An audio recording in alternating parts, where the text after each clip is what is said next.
Good evening, First Mount Carmel Baptist Church. This is Jameka Gardner, and this is our third week this week, and we're going into grief therapy and the stages of grief in adults and in children.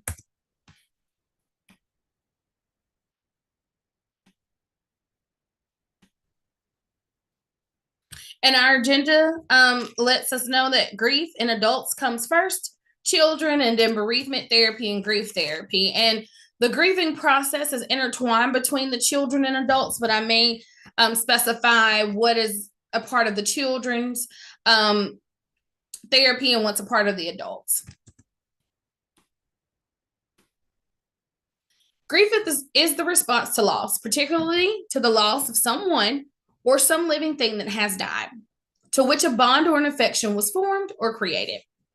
Although conventionally focused on emotional responses to loss, grief also has a physical, a cognitive, a behavioral, a social, a cultural, a spiritual, and philosophical dimension. Facts about grief. Grief hurts, but it can be helpful. The process of grieving often involves sadness, anger, loneliness, and other painful emotions. However, grieving can help you come to terms with loss and move forward in life while still cherishing moments of your loved one. Everyone grieves differently. Although others may have their opinions about how to grieve correctly, your grief is yours and yours alone. Some people need to express their grief, while others prefer to be in silence. Some feel anger, while others may feel sadness, numbness, or relief. Everyone has different reactions to loss and different needs during the grieving process. The circumstances of loss has a major impact on grief. Deaths that are unexpected, traumatic, and stigmatized, such as suicide, can complicate the grieving process. Personal factors such as history of mental health or a strained relationship with the deceased can also contribute to difficulties. Grief does not have a set time frame. Grief can last for weeks, months, or years. It may come and go around the holidays, anniversaries, major events, or might always be in the back of your head. However, grief does not tend to lessen. Grief does tend to lessen in intensity over time. So the more you go on, it tends to lessen. Not always. Grief is always going to be in the back of your mind. And once again, there's no set time limit.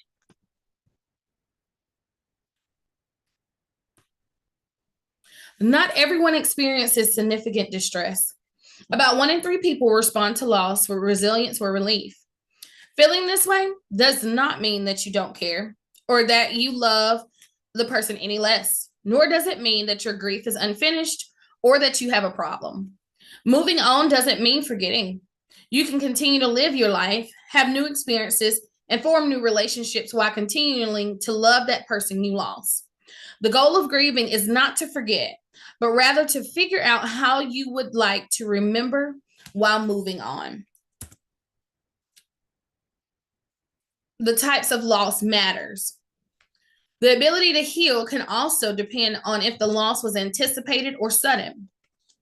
Research has shown that sudden losses can lead to close family members experiencing PTSD, and it can be helpful to consider group therapy. Families who have had to face caring for a loved one that was dealing with a long-term illness tend to face more feelings of helplessness, primarily tied to their desire to help care for their loved one when they were alive. No matter where you are in the healing process, it's important to prioritize your mental health. Healing is never a straight line and can often be uncomfortable. Try to avoid comparing your healing journey to anyone else's and their coping strategies. Allow yourself to heal at your pace that you need, and never ever feel guilty about reaching out for help from mental health professionals or from your friends and loved ones. Kind of like exactly what it was just stating, that the stages of grief, it says the experience you expected is to go through those 5, but the experience, instead of a straight line, has turned into multiple lines within a circle. The Kubler-Ross model of grief is 5 stages of grief, and it describes the 5 primary resources of loss. These stages are denial, anger, bargaining, depression, and acceptance. Someone who's grieving may go through these stages in any order, and they may return to the previous stage. So just like it just showed where it was kind of like all intertwined with each other, those stages can start and you can go back to those stages. The first stage that we want to talk about today is denial.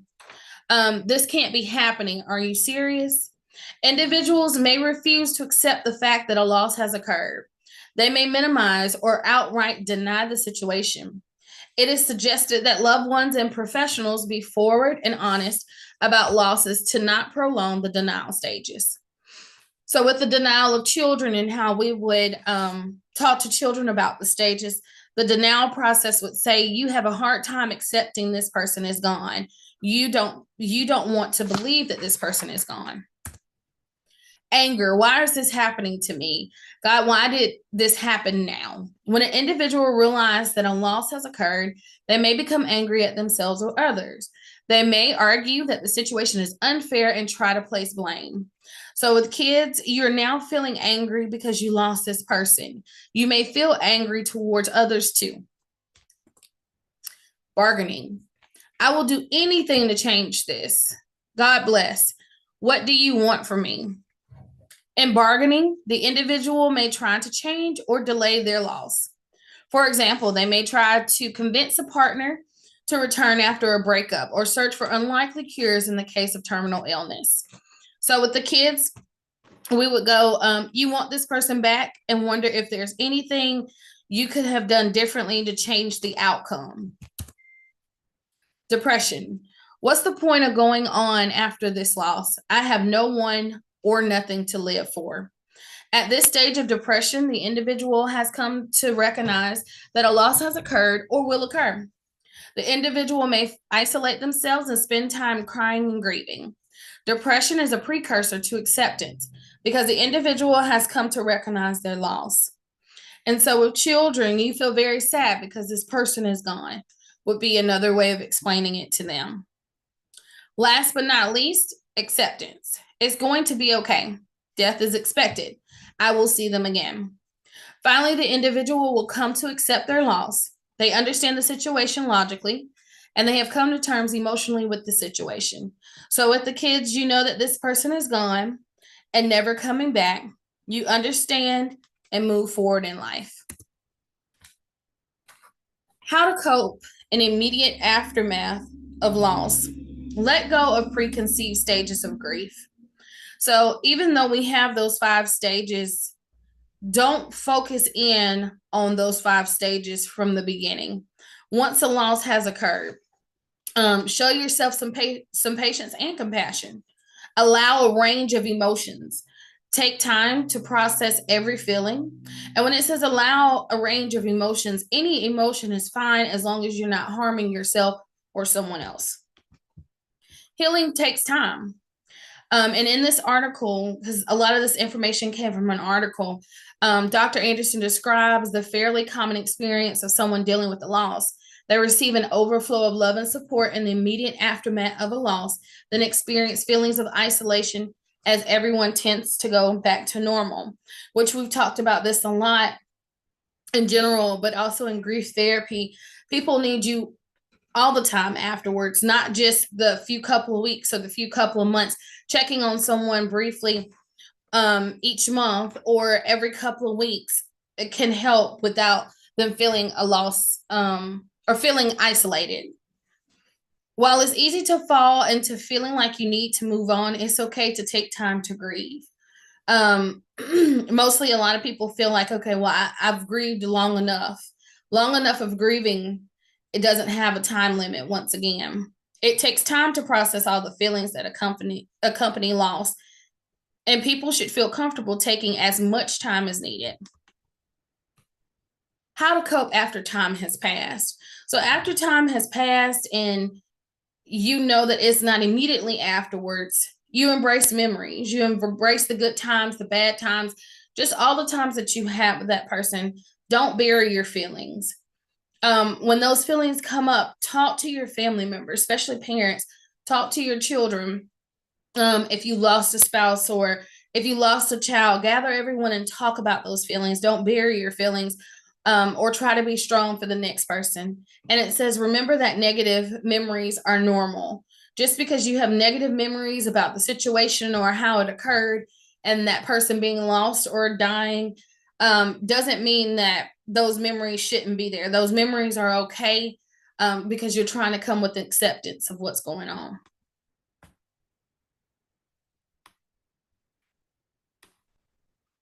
Embrace memories or dreams that continually pop up, even if time has passed.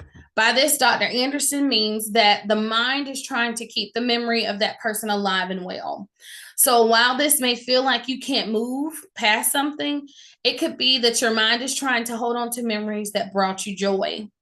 If your mind is constantly replaying something, it may mean that it's an important memory that can bring you peace as you heal.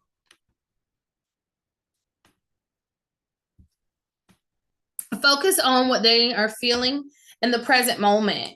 So focus on what you're feeling in that present moment, which can also lead to the healing. When people do this successfully, people will often feel more validated, having truly considered what they are feeling. A next part of this is finding meaning from the loss. Research has shown that many people arrive at the place of healing after they feel that they have derived meaning and content from their loss. This is especially relevant when people can allow different feelings to exist at one time, meaning that they can accept their sadness and yet still hold on to the meaning of the relationship. This can help people get to a place where it's easier to regulate their emotions.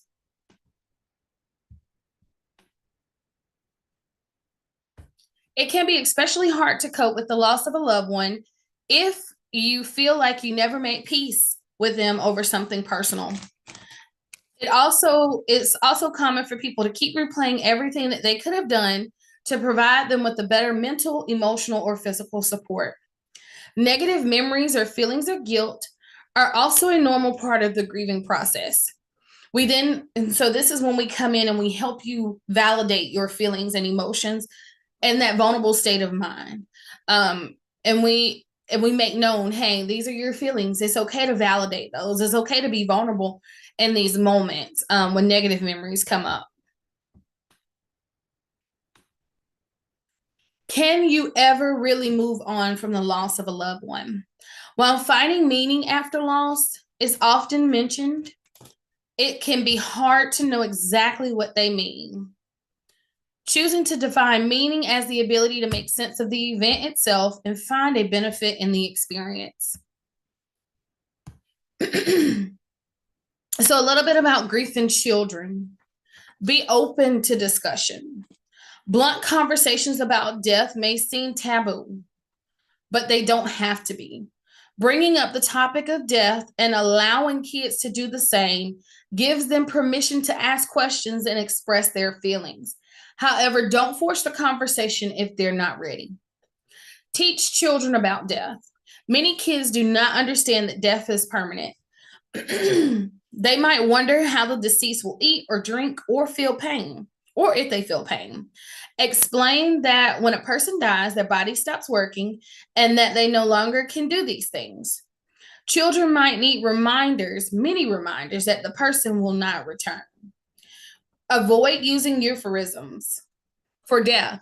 Kids are likely to misunderstand phrases such as he's passed, he's gone, or we lost her. They will want to search for someone who's lost and will expect someone who is gone to return.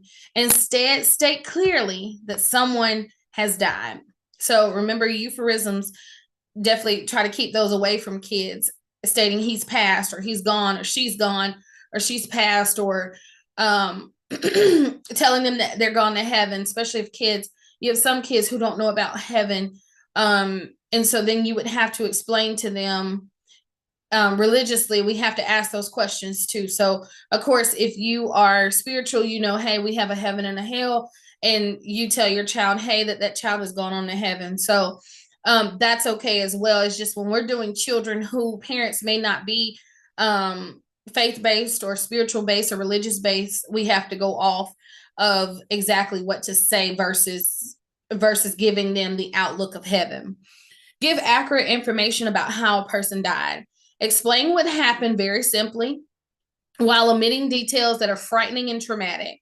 For example, they died because they were very sick or they died in a car accident. Without information, children will make up their own versions of the event.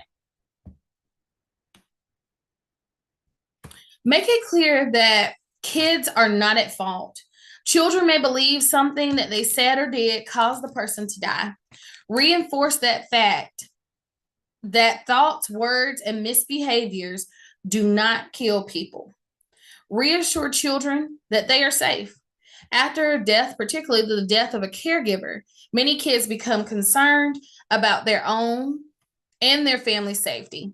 Reassure children that they are safe and will always be cared for by an adult.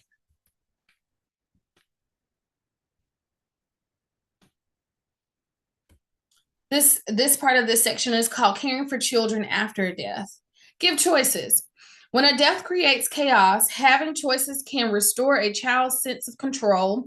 For example, involve your child in planning the memorial services and let them choose how to participate. Use activities and rituals to remember that person who died. This could mean cooking the person's favorite meal, hanging a picture, writing in a journal, or anything else that is meaningful. Doing so will help children continue to think about and feel connected to the deceased loved one. Emphasize with your child's grief. There's no right or wrong way to feel after death. It's okay for kids to be very emotional or not emotional at all. Some kids initially seem fine or even relieved, but later express sadness and pain. No one should be shamed for how they feel.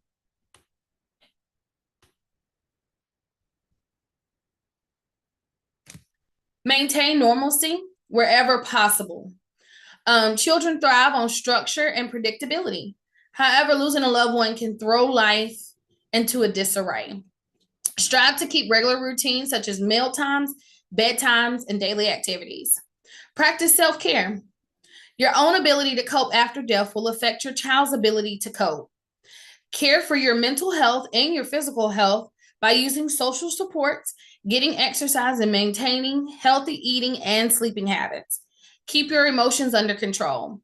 It's okay for your child to see that you are upset or for them to see you cry. Once again, it's okay for your children to see you upset or to see you cry. However, avoid intense display of emotion, which can be scary for kids and children.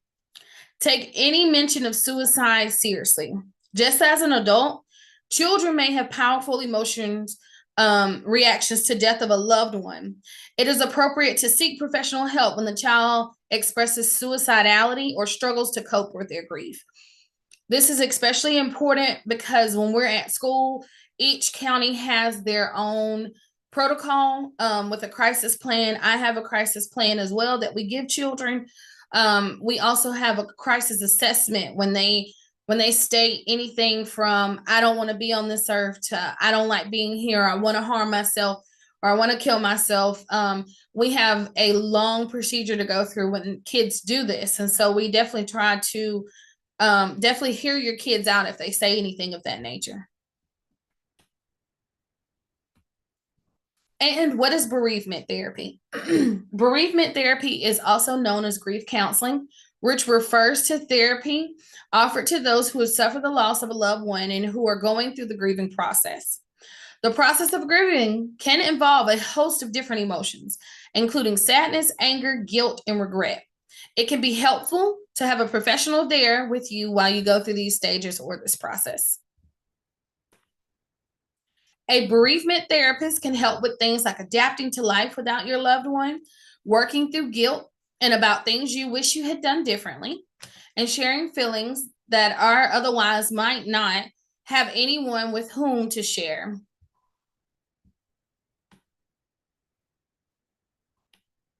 Some techniques that we go into is getting in touch with your feelings, accepting your loss, working through the trauma, and working through the guilt. What happens during bereavement therapy? During bereavement therapy, you can expect to be involved in some or any of the following therapeutic exercises. Your therapist might also guide you through others depending on your specific situation. So some of the things that we do is describing your loved one's death and your feelings and emotions about the event. Talking about any guilt that you have related to the death or the events surrounding the death. Making sense of the situation and how to move forward with your life. Making a plan for your daily life if it has been greater altered by the death of your loved one. Learning about tools and techniques that can help you, and you can use these to start to feel better in that moment. Speaking to your therapist in a private space where you can fully express yourself and not worry about being judged. Who will benefit most from bereavement therapy? You might be a particularly good candidate for bereavement counseling if one of the following are true for you. You're struggling with processing the death of your loved one, and your feelings have lasted longer than a year. The death of your loved one has greatly altered the daily habits or how you live your life. You do not have other support systems or anyone that you can talk to about the death. You're interested in exploring your thoughts and emotions and learning strategies to cope better. You're ready to move on with your life, but also feel guilty about moving on. You want to spend time remembering your loved one, but find emotions overwhelming when you do. You experience trauma related to the loss of your loved one and have not adequately processed those feelings. Then you would make a great candidate. Two quotes that I found, and this is one here. It says, grief is not a disorder. Grief is not a disorder, a disease, or a sign of weakness. It's an emotional and a physical necessity, the price you pay for love. The only cure for grief is to grieve. The reality is that you will grieve forever. You will not get over the loss of a loved one. You will learn to live with it. Thank you, and you all have a great evening, and we'll see you all next Wednesday. Again, thank you again for coming and spending your time with me on tonight. Have a great one.